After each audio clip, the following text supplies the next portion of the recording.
I wasn't going to the nursing home. I know that now, sitting here in my garden, the morning sun warming my face as I sip coffee from the porcelain cup my mother gave me 40 years ago. But on that Thanksgiving evening, standing frozen in the hallway of my own home, listening to my son and his wife discuss my future as if I were already gone, I didn't know anything anymore. The world had tilted sideways, and I couldn't remember how to breathe. Let me start from the beginning, because that's where all good stories start, and this is my story. Mine, not theirs. My name is Eleanor. I'm 62 years old. I taught English literature at Jefferson High School for 37 years before I retired 3 years ago. I've lived in the same house in Millbrook, Connecticut, for 40 years. My husband Michael and I raised 2 children here. We planted the oak tree in the front yard when Daniel was born. The roses along the fence were for Sarah's 10th birthday. Every room holds a memory. Every floorboard creaks with the weight of our history. I thought I knew this life. I thought I knew my family. Thanksgiving morning arrived cold and bright. I'd been up since 5, preparing the turkey, making my mother's cornbread stuffing, peeling potatoes until my arthritis made my fingers ache. Michael was still asleep. He'd been sleeping later and later these past few months, and when he was awake, he seemed distant, distracted. I told myself it was normal. We'd been married 41 years. People change. People drift. Daniel and his wife Jennifer arrived at noon with their 2 children, Emma and Jack. Sarah couldn't make it this year. She'd moved to Seattle for work, and the flight was too expensive, she said. I tried not to let it hurt, but it did. The house felt too big with just Michael and me rattling around in it, and the holidays reminded me of when the children were small, when the house was loud with laughter and sticky with spilled juice and alive. Jennifer brought wine. She always brought wine, expensive bottles that Michael would open and pour generously, his face flushed with appreciation. She kissed my cheek, her perfume overwhelming. "Eleanor, you look tired. Are you feeling all right?" I was feeling fine until she asked. But that's how Jennifer operated, with concern that felt like criticism, with questions that made you question yourself. "I'm wonderful," I said, smiling. I maintained the smile even as she walked through my kitchen, running her finger along the counter as if checking for dust, opening my refrigerator to make room for her wine, rearranging my carefully planned meal. Dinner was at 3. We gathered around the dining room table, the good china laid out, candles lit. I'd made place cards, written each name in my careful teacher's handwriting. Michael sat at the head of the table, Daniel to his right, Jennifer beside him, the children across from them, and me at the other end, looking down the length of white tablecloth at my family. Michael said grace. He thanked God for family, for health, for blessings. His voice caught on the word health, and I saw Jennifer touch Daniel's hand under the table. Something was wrong. I felt it the way you feel a storm coming, a pressure in the air, a quality of light that makes you nervous. We ate. I barely tasted the food I'd spent all day preparing. The conversation flowed around me. Daniel talked about work. His accounting firm was doing well. Very well. Jennifer mentioned their new car, their kitchen renovation, the European vacation they were planning. Michael nodded along, interjecting occasionally, but his eyes kept sliding away from mine. After dinner, I started clearing plates. Jennifer jumped up to help, her movements quick and efficient, as if my kitchen were hers, as if she had a right to rearrange my life. "Eleanor, sit down. You've done enough. You must be exhausted." That word again. Exhausted, tired, as if I were decrepit, as if I were failing. "I'm perfectly capable of cleaning my own kitchen," I said, and my voice came out sharper than I intended. Jennifer's eyebrows rose. "Of course you are. I'm just trying to help." Michael intervened, his voice smooth. "Eleanor, honey, why don't you sit with the kids? Jennifer and I can handle this." Michael never cleared dishes. In 41 years of marriage, he'd loaded the dishwasher perhaps a dozen times, but now, suddenly, he was helpful.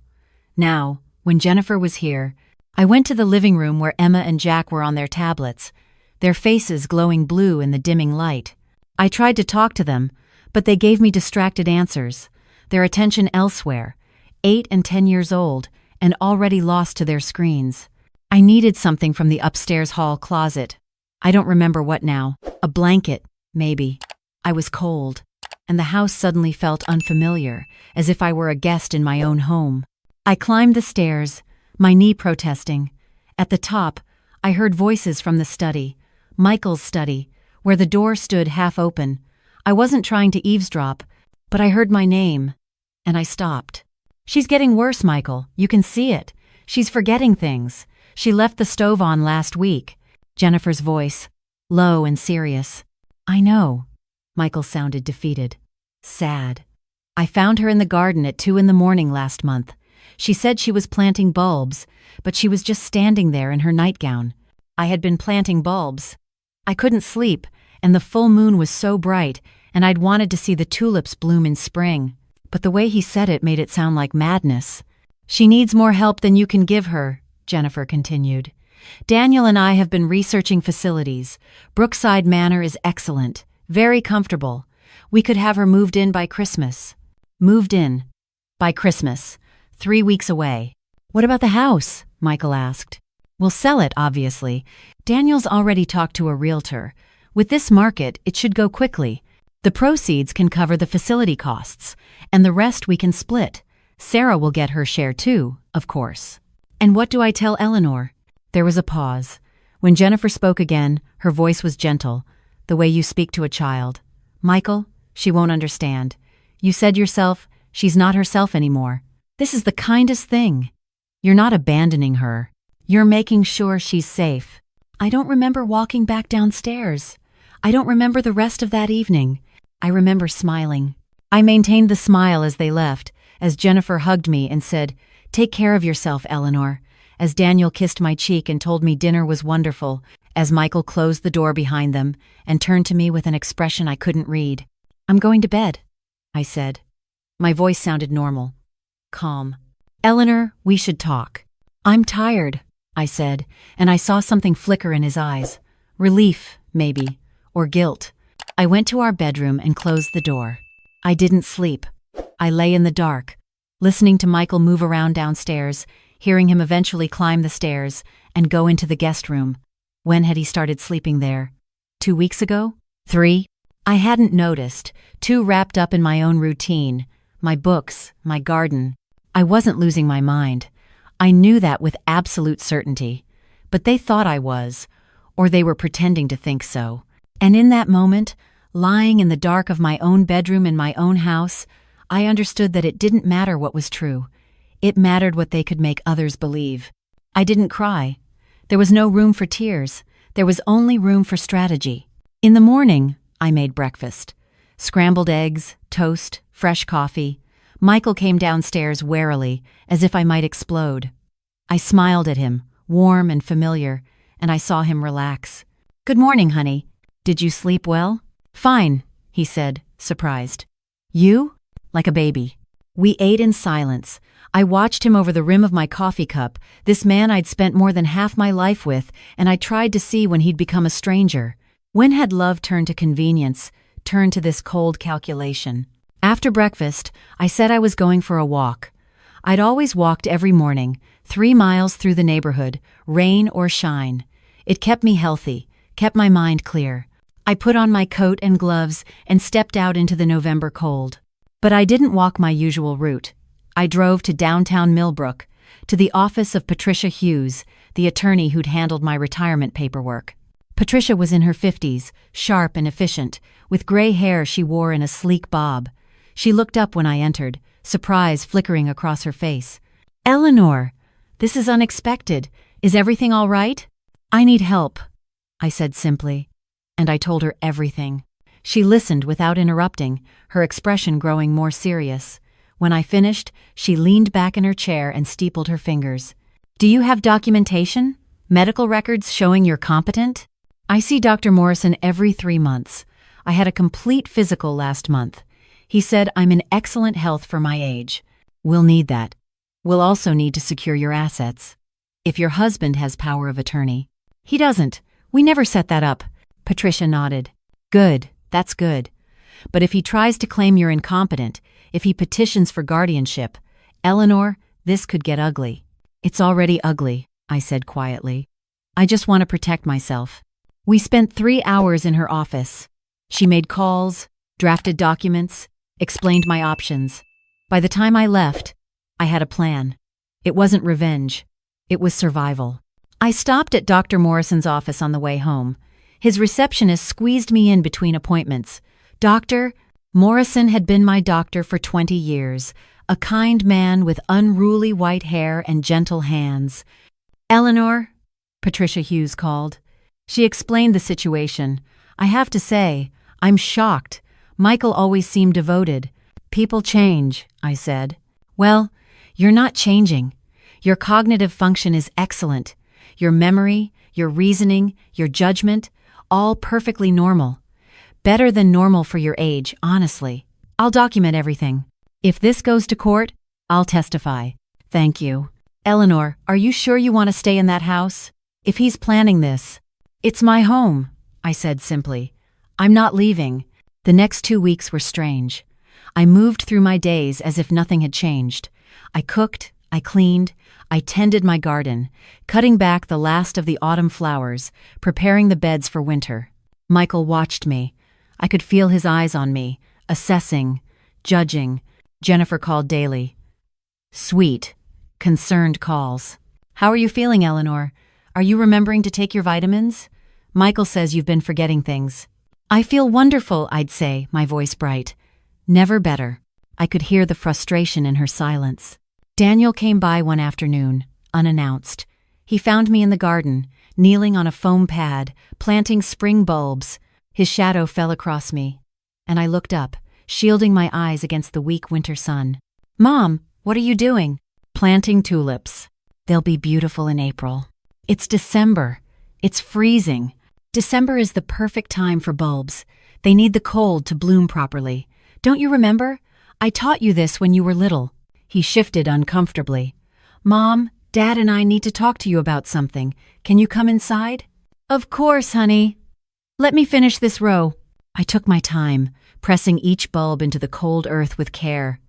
Daniel waited, his hands in his pockets, his breath making clouds in the air. My son. I'd carried him for 9 months, nursed him, taught him to read, held him when he cried, and now he stood in my garden, complicit in my erasure. Inside, Michael was at the kitchen table. They'd made coffee, using my good coffee maker as if they lived here, as if this were already theirs. "Eleanor, sit down," Michael said. I sat, folding my hands in my lap, waiting. Daniel looked at his father, then at me. "Mom, we're worried about you." "I know you are," I said gently. "But there's no need to worry. You've been acting strange. Dad says you've been confused, forgetful. We think it's time to consider other living arrangements, somewhere you can have more support." "You mean Brookside Manor?" The silence was absolute. Michael's face went white. Daniel's mouth opened and closed. "How do you?" Michael started. "I heard you. On Thanksgiving. I heard everything." I watched the blood drain from Daniel's face, watched Michael's hands grip the edge of the table. I felt nothing. That surprised me. I'd expected anger, hurt, betrayal. Instead, I felt calm, clear. "Mom, we're trying to do what's best." "For whom?" I interrupted. "Best for me? Or best for you and Jennifer? How much is the house worth, Daniel? What did the realtor say?" "That's not fair," Michael said. "We're not doing this for money." "Then why? Why are you trying to have me declared incompetent? Why are you planning to sell my home without my knowledge or consent?" "Because you need help," Michael shouted, and I saw the real emotion finally, the guilt and fear. "You're not capable of living alone anymore." "I'm not alone. You're here." "Not for long," he said quietly. Ah, there it was, the truth beneath the truth. "You're leaving me." Michael wouldn't meet my eyes. Daniel looked at his shoes. "I met someone," Michael finally said. "I didn't mean for it to happen. But Eleanor, we've been drifting apart for years. You have your books, your garden. You don't need me. And Catherine, she makes me feel alive again." Catherine. He'd even given her a name, given her my future. So this elaborate story about my incompetence, about needing care, that was all just a way to leave me without looking like the villain. "We were trying to protect you," Daniel said, but his voice was weak. "By stealing my home? By locking me away? That's protection? What do you want from us?" Michael demanded. "I want you to leave." They stared at me. "Not permanently. Not yet. But right now, I want you both to leave my house. I need time to think. Eleanor, leave. They left. The house fell silent. I sat at my kitchen table, in the chair I'd sat in for 40 years, and I felt the weight of solitude settle over me like a blanket. It wasn't unpleasant. The next day, Patricia filed paperwork. Restraining order against any attempt to declare me incompetent, protection of assets, separation papers. Michael had 30 days to move out. He tried to fight it. Jennifer hired a lawyer, an expensive one from Hartford. They claimed I'd coerced Patricia, that I wasn't thinking clearly, that this proved their point about my mental state. But I had Dr. Morrison's documentation. I had Patricia's testimony that I'd been lucid, rational, and clear in my intentions. I had my own reputation, 37 years of teaching, hundreds of former students who could vouch for my character and competence. The judge, a woman in her 60s with kind eyes, reviewed the evidence and made her ruling. Eleanor Mitchell was of sound mind and body. Michael Mitchell had 30 days to vacate the premises. The house would remain mine.